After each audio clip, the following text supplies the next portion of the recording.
இனிய என் உறவுகளுக்கு இனிய என் வணக்கங்கள்.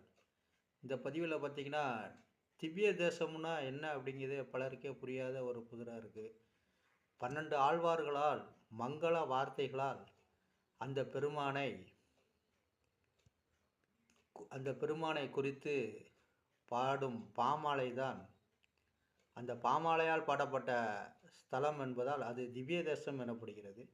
அந்த வகையில் காளிச்சீராம விண்ணகரம் சீர்காழியை பற்றி திருமங்கை மன்னன் அழகான ஒரு பாசுரம் சொல்கிறாரு.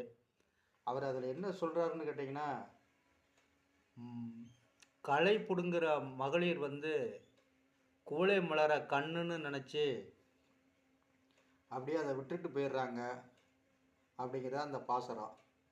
வையகணைந்த துதி கோட்டுவராக ஒன்றாய் மண்ணெல்லாம் இடர்த்தெடுத்து மதங்கள் செய்து நெய்யணந்த திகிரியனால் வானவன் தின்தோல் நேர்ந்தவன்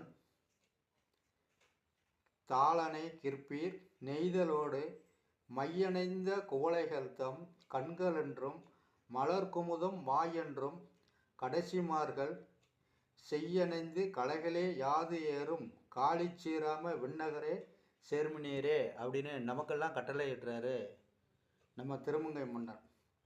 கூரிய முனை உடைய கோரைப்பற்களை கொண்ட வராகமாகி பூமி முழுவதும் அண்டத்திலிருந்து கொம்பு நுனியில் பெயர்த்து மேலே கொண்டு வந்து ஆற்றலை வெளிப்படுத்தியவன் ஸ்ரீமன் நாராயணன்.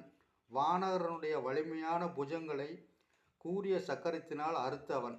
திருவடிகளை சேர ஆசைப்படும் அன்பர்களே, உழவர் குல மங்கையர்களாம் களை எடுக்க வயலில் இறங்கி நெய்தல் மலரையும் குவளை மலரையும் தங்கள் விழிகள் என்று சிவந்த அல்லி மலரை தங்களது வாயாகவும் கருதி பறிக்காமல் கரையேறும் இடம்தான் இந்த காளிச்சீராம விண்ணகரம்.